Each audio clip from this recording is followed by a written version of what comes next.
poor orphan gave all her money to a poor, hungry old man, unaware he is the father of a billionaire. The Seattle wind cut like shards of glass, whipping down the concrete canyons of Belltown, carrying the damp chill of Puget Sound deep into the bones. For 12-year-old Sophie, huddled in the scant shelter of a recessed doorway, the cold was a constant companion, almost as palpable as the gnawing hunger in her belly. Her world was a landscape of grimy alleys, overflowing dumpsters, and a relentless search for anything of value: discarded cans, copper wire, scrap metal, the small change of survival. Orphaned 2 years prior when pneumonia, swift and unforgiving, had claimed her single mother, Sophie navigated the city's underbelly with a wariness that belied her age. Shelters were often full or frightening. The streets, harsh as they were, offered a semblance of autonomy. Her mother, a woman who had faced her own struggles with quiet dignity, had instilled in Sophie 2 core tenets: resilience and kindness. "Even when you have nothing, Soph," she used to say, her voice raspy from a persistent cough. "A kind word, a shared crust, that costs nothing and means everything." Today had been marginally better than most. Hours spent rummaging through construction site refuse and back alley bins had yielded a decent haul of aluminum cans and some copper tubing. She dragged her heavy, repurposed shopping bag to the recycling center, the gruff owner giving her a begrudging nod and 5 crumpled dollar bills. $5.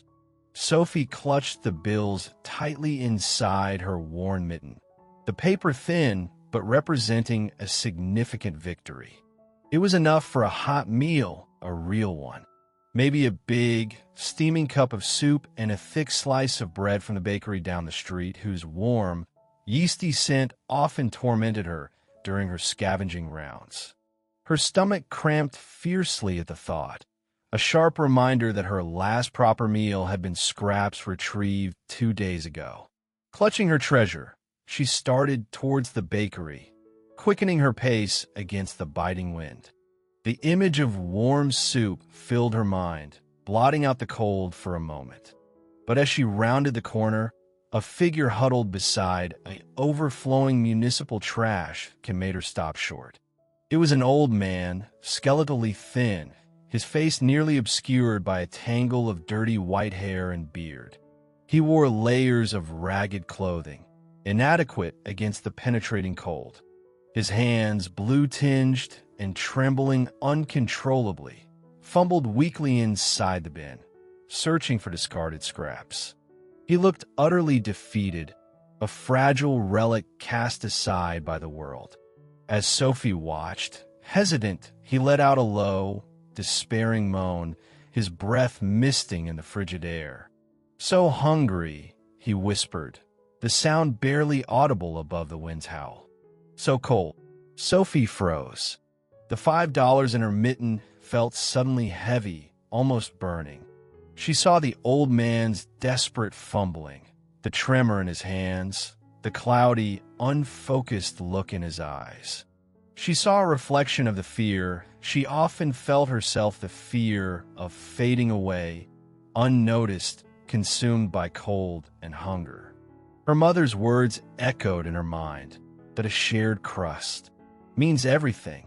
The image of the hot soup blurred, replaced by the stark reality of the old man's suffering. Her own hunger pangs seemed suddenly less important. The internal debate was brief, almost non-existent. With a sigh that fogged the air, Sophie turned away from the bakery's inviting warmth and ducked into the small convenience store next to it. The bell above the door jingled. She walked purposefully to the back, grabbing the largest loaf of soft white bread she saw and a standard bottle of water. At the counter, she carefully smoothed out the 5 crumpled bills. The total came to $4.85. The cashier barely glanced at her as he handed back 15 cents change. Clutching the bread, still warm from the store's heating, and the water bottle, Sophie walked back to the old man. He hadn't moved, still slumped against the cold metal of the trash can, his eyes closed now, as if in surrender. Sophie knelt beside him on the icy pavement, the cold seeping through her thin trousers. "Mister," she said softly. The old man's eyes fluttered open. They were pale blue, clouded with age and hardship, and they fixed on her with a flicker of surprise. Sophie held out the loaf of bread and the water. "Here," she said. "You should eat this. It's warm." She gently placed the items on the pavement in front of him, within his easy reach. "I hope it helps." The old man stared at the bread, then at Sophie, confusion warring with disbelief in his clouded eyes. His trembling hands reached out hesitantly, his fingers brushing against the warm plastic wrapping of the loaf. It was real, solid, sustenance. Tears welled, freezing almost instantly on his wrinkled cheeks as they tracked pathways through the grime. For me," he rasped, his voice cracked from disuse and cold. He picked up the bread with an effort, holding it as if it were fragile treasure. "Yes," Sophie said simply, pulling her knees up to her chest, trying to conserve warmth. "Please eat."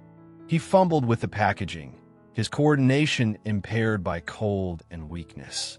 Sophie gently helped him tear it open. He broke off a piece of the soft bread and brought it to his lips with a shaking hand, chewing slowly, painfully, as if his mouth wasn't used to solid food. Tears continued to flow freely down his face. "Thank you," he choked out between bites, his gaze fixed on her. "Thank you, child. Why? Why would you be so kind to someone like me? Useless." Sophie offered a small, shy smile, though her own stomach growled in protest. "My mom taught me," she explained quietly.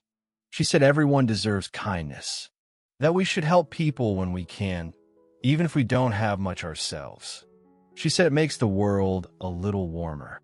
Sophie thought of her mother's thin face, her persistent cough, her unwavering, gentle spirit.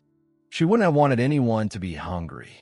The old man looked at her, truly looked at her, seeing past the street dirt and ragged clothes to the earnest sincerity in her young eyes. He ate more of the bread, slowly, deliberately, washing it down with sips of water Sophie helped him open. The simple act of consuming food seemed to bring a faint spark back into his gaze. He didn't ask her name, nor she his. In the unspoken camaraderie of shared hardship, such formalities seemed irrelevant. Sophie stayed with him until he had eaten half the loaf, then carefully rewrapped the rest and placed it beside him. "You save the rest for later," she advised. The meager warmth from the convenience store was fading, and the deep chill was setting back in. "I have to go now." "Stay warm, mister." She stood up, pulling her thin jacket tighter, and gave him a final small wave before turning away, melting back into the indifferent flow of the city, her hunger unabated but her heart feeling strangely lighter, warmer than the $5 could ever have made it. What Sophie couldn't know was that the frail, destitute man she had just helped was Henry Voss. And Henry Voss, though currently indistinguishable from the city's forgotten homeless population, carried a past entwined with immense wealth and influence. He was the estranged father of Gabriel Voss, the visionary and often ruthless founder of Voss Tech, a global technology empire headquartered in one of Seattle's gleaming downtown towers. 10 years ago, Henry had walked away from it all. It hadn't been a simple argument about money, as Gabriel sometimes characterized it in moments of frustration. It had been a fundamental schism. Henry, a former engineer who had helped Gabriel start the company in their garage, had grown deeply disillusioned.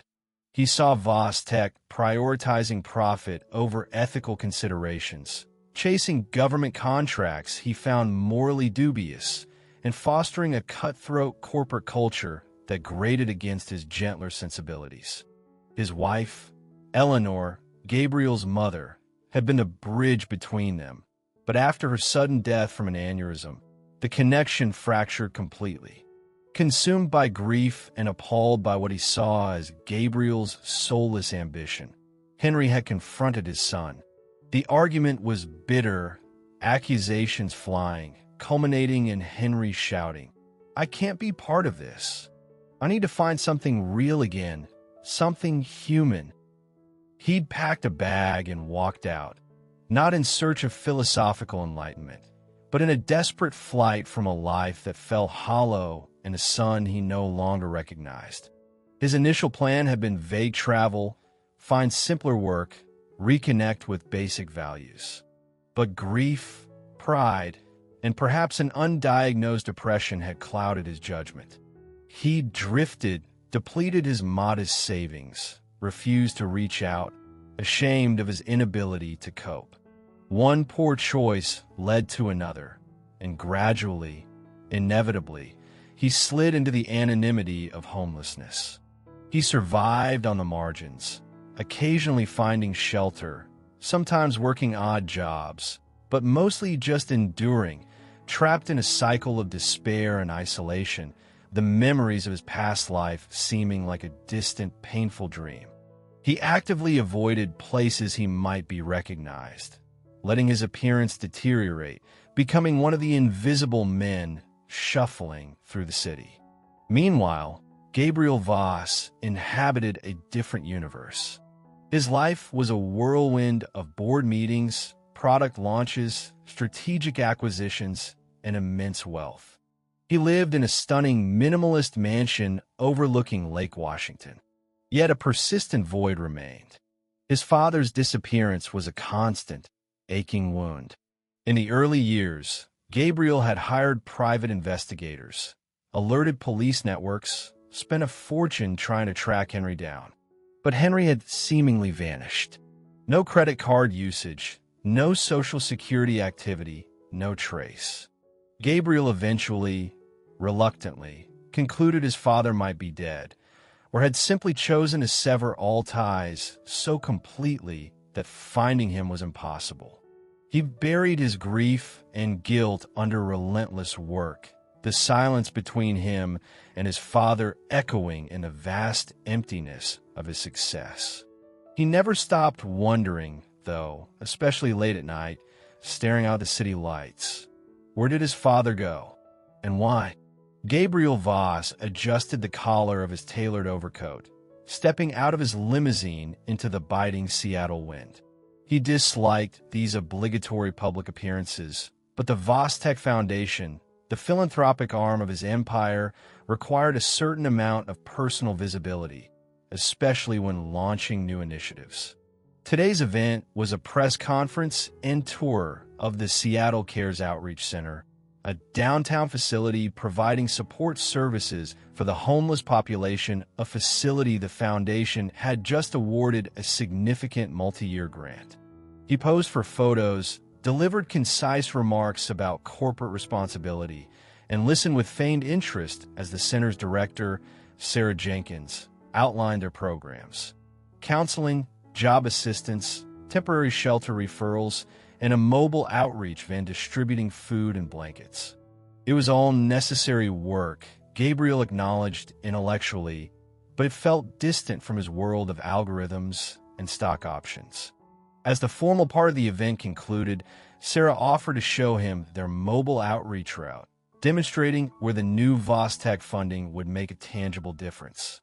Reluctantly, Gabriel agreed, climbing into the passenger seat of the somewhat battered Seattle Cares van alongside Sarah, leaving his own security detail and limousine behind for the sake of appearances.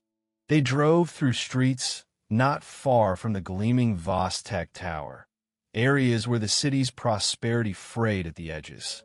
Sarah pointed out known encampments, explained the challenges of reaching individuals struggling with addiction or mental health issues, the constant struggle for resources. Gabriel nodded along, his mind already drifting back to a looming software patent dispute. It was as they turned onto a side street near Pike Place Market that something caught Gabriel's eye. A figure huddled in a doorway, wrapped in ragged blankets, white hair and beard stark against the gloom. There were many such figures in the city, tragically common sights. But there was something about this man's posture, the shape of his head, the set of his jaw beneath the unkempt beard, a jolt, sharp and electric, shot through Gabriel. "Stop the van," he ordered abruptly, his voice tight. Sarah, surprised, instructed the driver to pull over. "Mr. Voss? Is something wrong?" Gabriel didn't answer. He stared intently at the man in the doorway, who was now slowly eating a piece of bread, his movements frail. It couldn't be. After 10 years? Looking like this? But the resemblance, obscured by layers of grime and hardship, was undeniable. It was the way he held his head, the line of his shoulders beneath the rags. It was his father. "Wait here," Gabriel managed, his heart pounding against his ribs. He opened the van door, the cold air hitting him like a physical shock. He walked slowly, hesitantly, towards the doorway, oblivious to Sarah's concerned gaze behind him. As he drew closer, the man looked up, his pale blue eyes widening slightly, a flicker of confused recognition appearing before being quickly shuttered. "Dad," Gabriel whispered, the word catching in his throat. It felt foreign and used for a decade. "Dad, is that you?" Henry Voss stared at the impeccably dressed man standing before him, a ghost from a life he had long tried to bury. He looked away, pulling the ragged blanket tighter around himself, hunching his shoulders as if to disappear. "Go away," he mumbled. "Leave me alone." "Dad, it's me, Gabriel." He knelt on the cold, damp pavement, ignoring the grime staining his expensive trousers. He reached out a hand, stopping just short of touching his father's arm. "My God, what happened? Why are you here? Like this?" Henry flinched at the name, shaking his head. "Doesn't matter. You wouldn't understand." He took another bite of the bread, his hand trembling more violently now. "I've been looking for you," Gabriel pleaded, desperation creeping into his voice. "For 10 years, Dad. I thought you were dead." Henry gave a short, harsh laugh that turned into a cough. "Maybe I was. Maybe this is more real." He looked down at the bread in his hand. "At least here, sometimes there's kindness." "Kindness," Gabriel repeated, confused. "What are you talking about?" "Let me help you. Come with me. We can figure this out." Henry shook his head again, stubbornness flickering in his eyes, a trait Gabriel recognized all too well. "You can't help. Your money can't fix everything, Gabriel. It couldn't fix us." He looked back down at the bread, a different expression softening his features. "She helped?" he murmured, almost to himself. "That little girl." "What little girl?" Gabriel pressed, leaning closer, trying to make sense of his father's rambling. Henry seemed to focus slightly, his gaze distant. "Yesterday, or the day before. Time gets fuzzy. I was starving. Hadn't eaten in days. Freezing." He gestured vaguely with the bread. "This little girl, maybe 12? Thin thing collecting junk. She had $5. Her only money, I think. She bought me this." He held up the half-eaten loaf. "And water. Gave it all to me. Said her mom taught her to be kind." He looked directly at Gabriel, his eyes suddenly sharp. "She had nothing, Gabriel. Nothing. And she gave it all away. To me. A stranger. A useless old man." Gabriel stared at his father, stunned in his silence. The story, simple and stark, resonated with a power that eclipsed the shock of finding his father in such a state. A child, an orphan by the sounds of it, had shown his destitute father a basic human decency that he, with all his billions, had failed to provide for a decade. Shame washed over him, hot and fierce. "Where is she?" Gabriel asked urgently, his voice thick with emotion. "This girl. Do you know where she is now?" Henry frowned, thinking. She sleeps rough. Sometimes over there. He gestured weakly with his chin towards a dark alleyway across the street, partially obscured by dumpsters. Under some cardboard, I think. Haven't seen her today. Hope she's okay. She looked hungry herself. Gabriel's blood ran cold. The girl had given away her food money, and now she might be. He stood up abruptly. Dad, wait here. Stay with Sarah in the van. I'll be right back. He didn't wait for an answer. He turned and ran towards the alleyway, his expensive shoes pounding on the pavement, his mind racing, propelled by a desperate, urgent need to find the child whose simple act of kindness had just shattered his world and possibly, just possibly, offered a path back to the father he thought he had lost forever. The alleyway was narrow, steeped in shadow and the stench of decay. Overflowing dumpsters lined one wall, casting long, distorted shapes in the weak afternoon light. Gabriel plunged into the gloom, his heart pounding, calling out hesitantly, "Hello? Is anyone here? Little girl?" His voice echoed eerily between the brick walls. He scanned the recesses, the piles of refuse, the makeshift shelters constructed from cardboard and scavenged tarps. He felt a rising panic. What if she wasn't here? What if she'd moved on?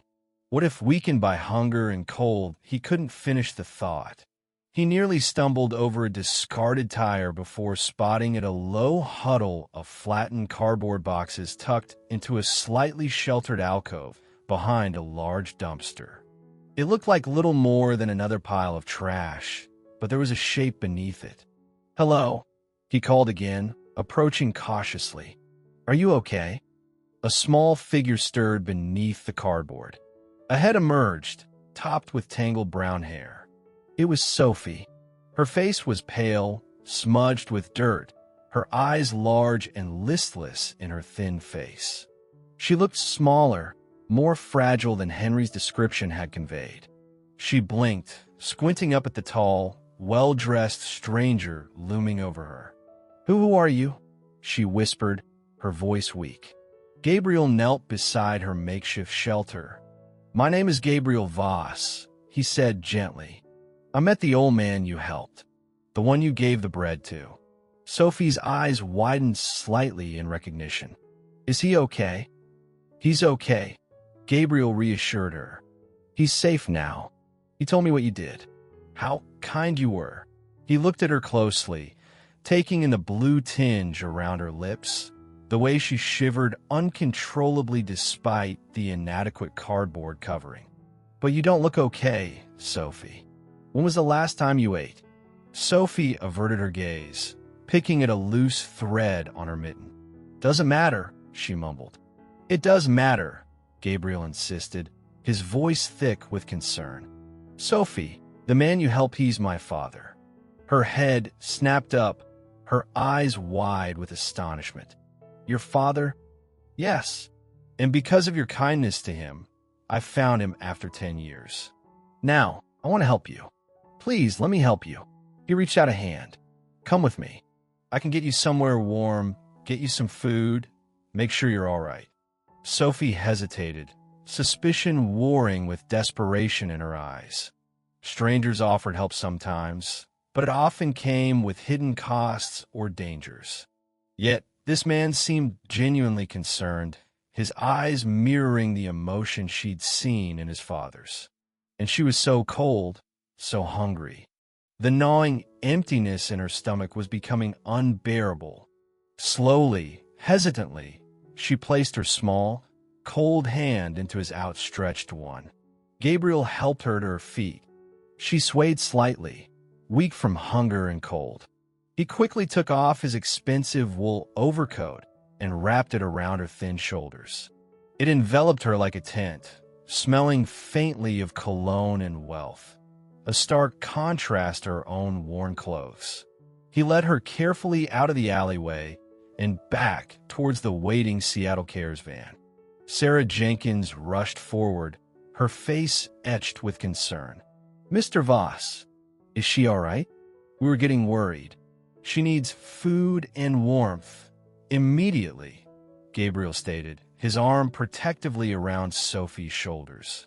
He looked towards a van where his father sat huddled, watching their approach with a mixture of confusion and apprehension.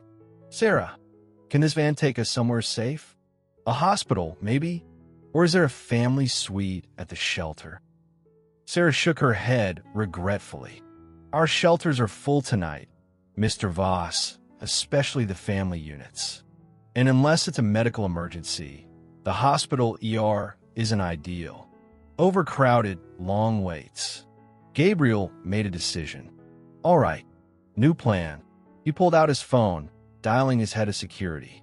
"David," he said crisply, "bring the car to my current location immediately and alert my household staff.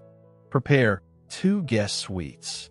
Have Dr. Ramsey meet me at the house as soon as possible. Yes, my personal physician.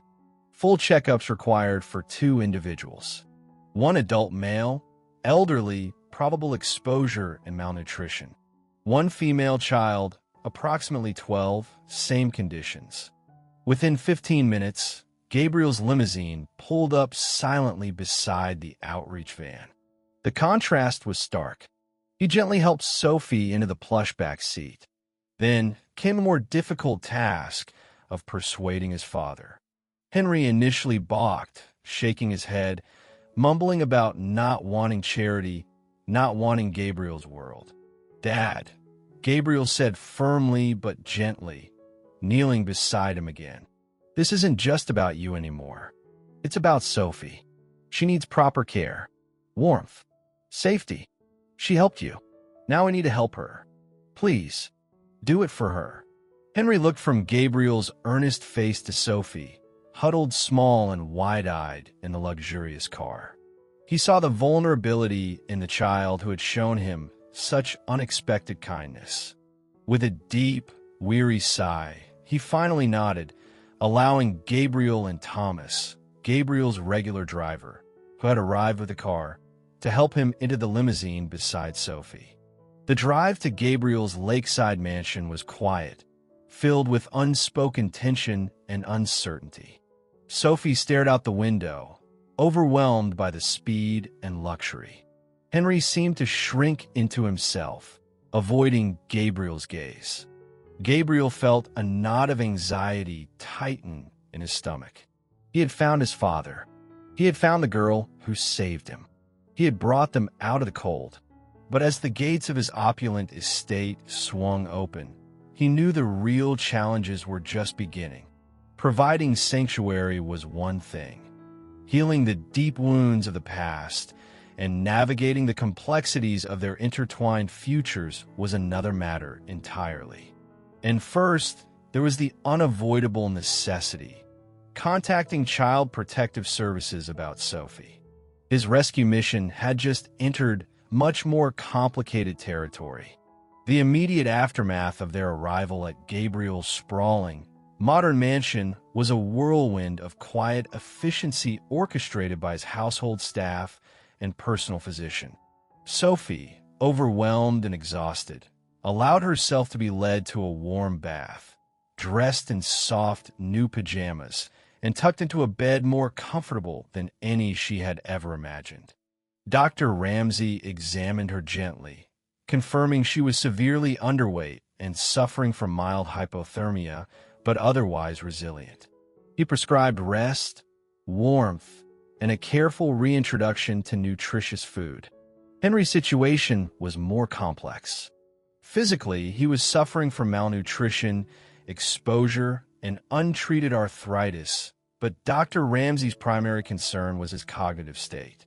While lucid, Henry seemed disoriented at times, his memory fragmented, his emotional state oscillating between stubborn withdrawal and flashes of bewildered vulnerability. Dr. Ramsey recommended a full geriatric workup, including neurological and psychological evaluations, suspecting that 10 years of hardship might have exacerbated underlying issues or caused new ones. Henry passively agreed to the initial checkup, but bristled at the mention of further tests, retreating into silence. Gabriel found himself navigating treacherous emotional waters. His relief at finding his father was tempered by the shock of his condition and the wall of resentment Henry still maintained. Caring for Sophie felt more straightforward, tapping into a protective instinct Gabriel hadn't known he possessed, yet fraught with its own anxieties about doing the right thing for a child who had endured so much. As legally required, Gabriel contacted Washington State's Department of Children, Youth, and Families, DCYF. A social worker, MS. Evans, arrived the next day. She was professional and thorough, interviewing Gabriel, Sophie, gently and patiently, and attempting to speak with Henry. She assessed the home environment, reviewed Dr. Ramsey's initial findings, and explained the process. Sophie was officially placed in Gabriel's temporary emergency kinship care, given his connection via Henry, pending further investigation and court review. The long-term goal, MS. Evans explained, would be a stable placement, potentially foster care, exploring distant relatives, though Sophie knew of none, or if Gabriel was serious, pursuing legal guardianship. The mansion, usually a place of quiet order dictated by Gabriel's schedule, became a space of tentative adjustments. Sophie, initially timid, slowly began to explore, fascinated by the books, the art, the simple luxury of warmth and regular meals. Gabriel enrolled her in counseling with a therapist specializing in childhood trauma and loss. He also arranged for a tutor to assess her educational level and begin bridging the gaps left by her interrupted schooling. He found himself clumsy but earnest in his attempts to connect, reading to her, asking about her day, learning about her mother through Sophie's cherished memories. Henry remained withdrawn, often staying in his suite, staring out at the lake for hours. Gabriel tried to talk to him, bringing him meals himself, attempting conversations about neutral topics. But Henry's responses were often monosyllabic or steeped in old bitterness. Gabriel realized that reconciliation, if possible at all, would require immense patience and likely professional help. He gently encouraged Henry to see a geriatric psychiatrist Dr. Ramsey recommended, framing it as part of ensuring his overall health. Surprisingly, after initially refusing, Henry quietly agreed, perhaps recognizing, on some level, his own mental fog. The therapy sessions, both individual for Henry and tentative joint session for father and son, were arduous. Decades of resentment, misunderstanding, grief, and guilt were slowly unearthed. Henry spoke of his disillusionment with Vostek, his grief over Eleanor's death, his feeling of being pushed aside by Gabriel's ambition. Gabriel, in turn, expressed his hurt over Henry's abandonment, the years of fruitless searching, the pain of thinking his father dead. There were no easy breakthroughs, only incremental shifts, moments of raw honesty interspersed with long silences. Sophie's presence, however, seemed to act as a quiet catalyst. Henry softened slightly when she was around, listening intently as she read aloud from a book or described something she learned with her tutor. Her simple, unaffected kindness seemed to bypass his defenses in a way Gabriel's efforts could not. Months passed. Sophie slowly gained weight, her natural curiosity and intelligence blossoming with consistent care and education.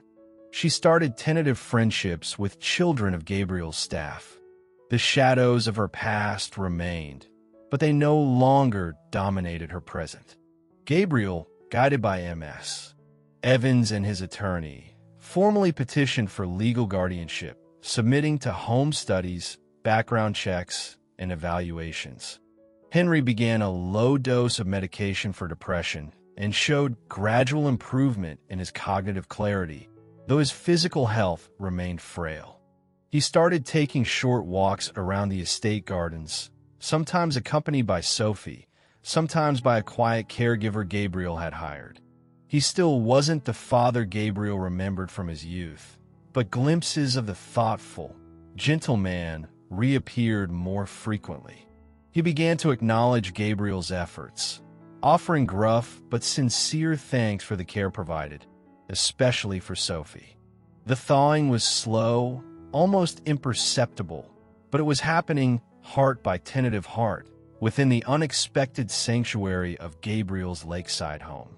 Nearly 18 months after that fateful winter day, life at Gabriel Voss's mansion had found a new, albeit unconventional, equilibrium. The legal hurdles had been cleared, and Gabriel was officially appointed Sophie's legal guardian, with plans to formally adopt her when the time felt right for everyone. A substantial trust fund had been established for her future education and well-being, ensuring her security far beyond Gabriel's lifetime. Sophie, now nearly 14, was thriving. Enrolled in a supportive private school, she was catching up academically, making friends, and pursuing her quiet passion for art, her drawings now filled with brighter colors and hopeful themes. Henry Voss had stabilized considerably. While the physical frailties of age and years of neglect remained, his mental clarity was much improved, aided by therapy and medication. The deep chasm between him and Gabriel hadn't vanished entirely, but it had been bridged by shared concern for Sophie and a hard-won, fragile understanding. They could now sit together, talk about current events, even occasionally reminisce about Eleanor without reopening the rawest wounds. Henry had found a quiet routine, enjoying the library, assisting Sophie with her more complex homework problems, his engineering mind still sharp, and taking supervised walks. Inspired by Sophie's selfless act and wanting to create a meaningful legacy beyond technology, Gabriel had followed through on the ideas sparked by that initial encounter. The Sophie's 5 Foundation was established, funded by a significant endowment from both Vostek and Gabriel personally. Its mission was clear: to combat homelessness and hunger in Seattle, focusing on providing reliable, nutritious meals and pathways to shelter. The Foundation's first major project was the opening of a state-of-the-art soup kitchen and resource center in the Belltown neighborhood, not far from where Gabriel had found his father. It was named Sophie's Place, offering hot meals daily, access to social workers, basic medical checks, and crucially, a sense of dignity and community. Henry, though unable to take on a demanding supervisory role, became the center's most dedicated volunteer advisor. Several times a week, accompanied by his caregiver or sometimes Gabriel himself, he would visit Sophie's Place. He wouldn't serve food, but he would sit and talk quietly with the guests, listening to their stories, offering a sympathetic ear, sharing his own experiences with a humility born of hardship. He understood their plight in a way few others could. He found a gentle purpose there, a way to connect and contribute that felt authentic, far removed from the corporate world he'd rejected. One crisp autumn evening, Gabriel, Henry, and Sophie sat down for dinner together in the mansion's less formal dining area. A simple meal: roast chicken, vegetables, and warm, crusty bread, reminiscent of the loaf Sophie had bought Henry long ago. As they ate, Sophie recounted a story about volunteering at the Foundation's kitchen over the weekend, helping serve stew. "There was this man," she said, her expression earnest. "He looked so tired. But after he ate, he smiled. A real smile. It felt good to know he wasn't hungry anymore, at least for a little while." She looked towards Henry. "Like you weren't, Grandpa Henry." She had started calling him that tentatively a few months prior, and the name had stuck, warming Henry's heart each time he heard it. Henry reached across the table and gently covered her hand with his own frail one. "You gave me much more than bread that day, Sophie," he said, his voice thick with emotion. "You reminded me what it felt like to be seen, to matter." Gabriel watched them, a familiar lump forming in his throat. He reached out, placing his hand over both of theirs. "She did that for both of us," he said quietly. "Sophie, your $5, it didn't just buy a loaf of bread. It bought me my father back. It brought us together. It built a place that helps hundreds every day." Tears welled in his eyes, no longer tears of shame or regret, but of profound gratitude. "You gave me a family I never thought I'd have again." Sophie smiled, a genuine, radiant smile that lit up her face.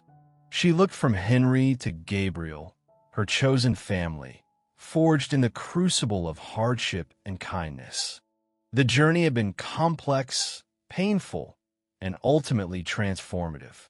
A simple act of compassion, born from a 12-year-old orphan's adherence to her mother's teaching, had set in motion a chain of events that healed fractured lives, rebuilt broken bonds, and created ripples of warmth extending far beyond one cold Seattle street corner.